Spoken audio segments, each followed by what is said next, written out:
დროდადრო ჩემს საბჭოთა ახალგაზრდობაში ნანახ ფრანგულ ფილმებს ვუყურებ ხოლმე. განსაკუთრებით პოლიციური ჟანრის. დევნა პარიზის ქუჩებში, ტრადიციულ ბისტროებსა და კაფეებში გადაღებული სცენები, ბელმონდო, დელონი, ბორსელინო, ან შიში ქალაქში ნანახი გექნებათ ალბათ. ეხლა ხან სწავացდი რომელიღაც პატარა ტელეარხზე და თვალი ვერ მოვწყვიტე.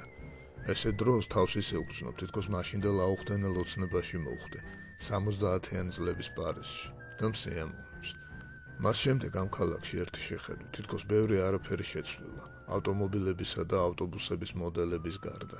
ჩათმის მანერითა და ვარცხნილობით თუ მიხვდებით, რომ ეს ფილმი 77 წელშია გადაღებული და არა დღეს. დარჩენი იგივეა, იგივე ფასადები, კაფეები, მათი დასახელებებიც კი იგივე შინდისფერ ტენტებზე, ისეთივე ტერასის მაგიდები, სკამები, ჭიქები.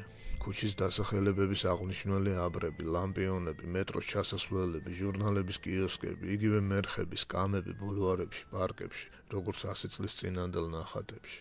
მერე არქივებს ჩაუყევი, რევოლუციური 60-იანი წლები, გაჯეტების 50-იანები, ოკუპირებული 40-იანი, კრიზისის 30-იანები, აწყვეტილი 20-იანები, კუპოლი, დემაგო, კლოსე დე ლილა, პირველი დიდი ომი, 10-იანები. კიდევ უფრო ადრე ბელ ეპოკ, ანუ ლამაზი დროება, სანამდეც კინოარქივები მეყო. პარიზი ყოველთვის პარიზია, ბანალურად მარადიული, როგორც რომი, ლონდონი, ვენეცია. ყველაფერი ძალიან დინამიურად იცვლება აქ. მხოლოდ სახე, გამომეტყველება, თვალები, ხმა იგივე რჩება. უნიკალური და განუმეორებელი, ამიტომ უყვარს ეს ქალაქი ყველა თაობას, ამიტომ იზიდავს ადამიანებს მეორედ, მესამედ. ამას ერთხელ დილის 6 საათზე მივხვდი, როცა ნოტრ-დამის გვერდით 50-იანი წლების ბოლოს ლეო ფერეს გახსნილ ერთი ცისკნა კაბარედან გამოსული, მარად ღია კაფე დე-პარ-სენ მიშელის ტერასაზე სხვა ჩემსავით ნამთვალებ ტიპებთან ერთად უშედეგოდ ვცდილობდი ყავითა და კრუასანტით ალკოჰოლის უსიამოვნო გემო გამიქრო პირში. როგორც ჰემინგუეი ძალიან ბევრი წლების წინ, ზუსტად ისეთივე მაგიდასთან, ისეთივე სკამზე ვიჯექი, ზუსტად იგივე პეიზაჟს ვუყურებდი, ისეთივე პახმელიაზე. ეს ქალაქი უბერებელ შეყვარებულს წააგავს, რამდენი წლის შემდეგაც არ უნდა დაბრუნდა, ყოველთვის ისეთი დაგხვდება, როგორც შეიყვარა. ყოველთვის შენი ასაკის იქნება, როგორც მაშინ, როცა პირველად ნახე. და ისეთივე იქნება მაშინაც, როცა უკანასკნელად ნახავ. კოსმეტიკით შენიღბული ერთი ნაოჭიც არ გაუჩნდება თქვენს სიყვარულს, რადგან მას თავისი განუმეორებელი სახე აქვს და მისი კორექტირების ფერომარილით მის უშნოდ და უგემოვნებოდ შეთითხნის უფლება არასდროს არავისთვის არ მიუცია, თვით ადოლფ ჰიტლერისთვისაც კი. ამიტომ ეს სახე მუდამ თანგსდევს, მუდამ შენთან არის, ხან ჰემინგუეის დღესასწაულივით, ხან სელინის ირონიული ტკივილივით, ხან არტოს შეშლილი ყვირილივით, ხანაც წითელი ბუშტივით. მე დავიბადე ამოტრიალებული ფერადი ქოლგასავით გაშლილ ქალაქში, რომელიც ხანდახან თავბროდ ამხვევა ტრიალებდა თავისი სახლებით, ტროლეიბუსებით, ადამიანებით, პარკებით, ძველი ბიჭებით, სახინკლეებით, ღიპიანი მილიციონრებით, ჭორებით, თავისი ბავშვური ტყუილებით და ჯიუტის სიმართლით. ამ ქალაქს ადრე სახე ჰქონდა, მერე დაკარგა. ეხლა მიშა კობახიძის შავთეთრი ქოლგასავით ხან ვის აედევნება ფარფატით, ხან ვის, მათ შორის მეც, ძალიან მეწოდება, ისიც და ჩემი თავიც. თუმცა პარიზი სულ ცდილობს ამის კომპენსირებას, რაც უფრო კარგავს თბილისის სახე, მით უფრო ცდილობს. პარიზს ალბათ მე ვეწოდები, აქ ბევრი რამ მაგონებს იმ დაკარგულ სახეს, რომელსაც მინდა თუ არა ყოველთვის თან ვატარებ, როგორც ღირსებას. ხანდახან ქუჩაში სრულიად მოულოდნელად გრძნობ, რომ რომელიღაც შენობასთან, ხესთან, ვიღაცის ხმამაღალ სიცილთან, ან ფანჯრიდან გამოსულ მუსიკასთან წამიერი სინქრონიზაცია ხდება და ვთვები, მე მყოფნის. რაც თავი მახსოვს, სულ ამას ამბობდნენ, დამშვენდა და გალამაზდა ჩემი თბილისი, როგორც ძველ საბჭოთა კინოქრონიკებში. რომ ისე შეიცვალა, რომ ვეღარ იცნობ, მართლაც, რამდენჯერ შეიცვალა თბილისი, ვინ მოთვლის. თუ მე-19 საუკუნის ფოტოებსა და გრავიურებს შეხედავთ, ტიპიური ჭუჭყიანი აღმოსავლური ქალაქი იყო, რომელსაც გრაფმა ვორონცოვმა ევროპული იერი მისცა. ოცეანების დასაწყისში უკვე ამბობდნენ, თბილისს ვეღარ იცნობთო, რას ამბობთ, კოლონიზე კონკა დადიოდა. გასაბჭოების შემდეგ თბილისი ისევ შეიცვალა, მისი აღმოსავლური იერი საბჭოთა უხამსობამ ჩაანაცვლა. ბევრი დაინგრა, კიდევ უფრო ბევრი სიმახინჯე აშენდა, თუმცა ძალიან ბევრი კარგიც.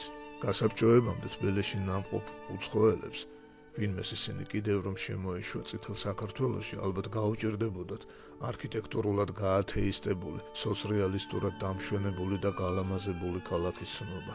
მერე წითელი კავშირი დაიხურა. ამის აღსანიშნავად, მაშინვე ცნობილი ბარელიეფები აფხიკეს იმელის შენობიდან. მერე ერთმანეთს ზარბაზნები დაუშინეს და ქალაქის არქიტექტურა აპოკალიფტური რეალიზმით შეცვალეს. მე სწორედ ამ ამბების დაწყებამდე სულ ცოტა ხნით ადრე გადავბარგდი სხვაგან, სტაბილური არქიტექტურის ქალაქში და 4 წლის შემდეგ დავბრუნდი პირველად რამდენიმე დღით. მეუბნეოდნენ, რომ ჩამოხვალ თბილისს ვეღარ იცნობო. მართლაც გამიჭირდა აბოლებული, შიმშილისაგან და სიცივისგან დაავსებული ქალაქის ცნობა. მაგრამ მაინც თავისი შარმი ჰქონდა, კარგად დაწვრილებული და გახეხილი, ალაგ-ალაგ გახეული ლევისებივით. მყარდების რევოლუციის შემდეგ საერთოდ სხვა ქალაქში მგონია, რომ ჩავდივარ. უფრო სწორად სხვა რაღაც გაუგებარი უშნო ქალაქის კარგად განათებულ გარეუბანში. ყოველ ჩასვლა და სულ უფრო და უფრო ვერ ვცნობ.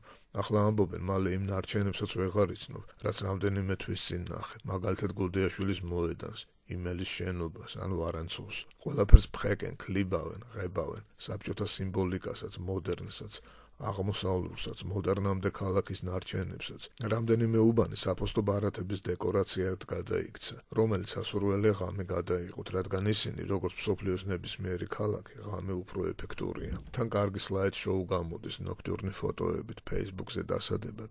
ეტყობა ვიღაცას ევროპა ესეთი გონია, ტურისტული ავტობუსის მარშრუტის გასწვრივ აშენებული, მაგრამ კარგი, დაუშვათ მართლაც ესეთი ევროპა თუ არა მისი იმიტაცია მაინც. მაგრამ აბა მითხარით, როგორ გინდა ესეთ უგულოს აუხსნა, რომ ევროპის იმიტაციაში კი არა, ისე თბილისში გინდა დაბრუნება, რომელსაც იცნობ, გიყვარს და არა გამუდმებით ცვალებად, სილიკონითა და ბოტექსით დაბერელ, ბებერი ტრავესტი მეძავივით შეღებილ ბრჭყვიალა უშნო ქალაქში. გინდა დაბრუნდე როგორც პარიზში, ლონდონში ან რომში, რომელიც საკუთარი გამოკეტილი ოთახივით ზუსტად ისეთივე დაალაგებული დაგხვდება, როგორიც დატოვე. როგორ გინდა აუხსნა, რომ თბილისი უნდა იყოს და არა ფლორენცია ან ისტანბული. კიდევ უფრო ნაკლებად ამ ქალაქების ჭუჭყიანი, უსახო გარეუბანი, რომ ბოლოს და ბოლოს უნდა დამთავრდეს ეს გაუთავებელი თბილისი ვეღარ იცნობ, რის გამოც თბილისმა ვერც ლონდონის წითელი ტელეფონის ჯიხურები და ავტობუსები შექმნა, ვერც პარიზის ლამპიონები და კაფეს ტერასები, ან ჟურნალის კიოსკები, რომ ისეთი სუვენირები მაინც გამოუშვა, რომელიც დროს გაუძლებს. ამ ქალაქს ყოველ 10 წელიწადში ახალი სიმბოლოები უჩნდება, ძველს კი ანადგურებს. აქ თითქმის ვერასოდეს ვერ დაუბრუნდები საყვარელ კაფეს ან რესტორანს, პარკს, სკვერს, კინოს, უბრალოდ ძველ ადგილს, რომელთანაც რაიმე რომანტიული, ან უბრალოდ მოგონება გაკავშირებს.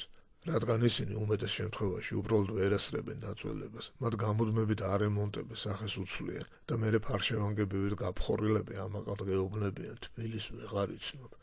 ამიტომ, გინდა არ გინდა სენტიმენტალური ხდები და თანატარები იმ ქალაქს, რომელიც გიყვარდა. ესე უფრო პრაქტიკულია, სადაც გინდა და როგორც გინდა ამოიღებ, ჯადოსნური ხალი ჩასავით, გაშლი, მოარგებ ნებისმიერ ქალაქს და იხეტიალებ მის ქუჩებში, რამნესაც გინდა უსაქმოდ მეგობრებთან ან შეყვარებულთან ერთად, ან სულაც მარტო. ბოლოს რომ დაიღლები, ჯერ ლაღიძეში შეევლი, მერე კინოში, ახალ გამოსულ ფილმზე, ბელმონდოს მონაწილეობით, რომელსაც შიში ქალაქში ჰქვია. ეკრანში შეძვრები და 70-იან წლების პარიზში ამოყვებ თავს. იქიდან კი 2012 წლის პარიზამდე სულ ერთი გრძელი და 2 მოკლე ნაბიჯია მარცხნივ. მერე კიდევ 2 ნაბიჯი მარჯვნივ და ერთიც ისევ მარცხნივ, მუზეტის ვალსიით.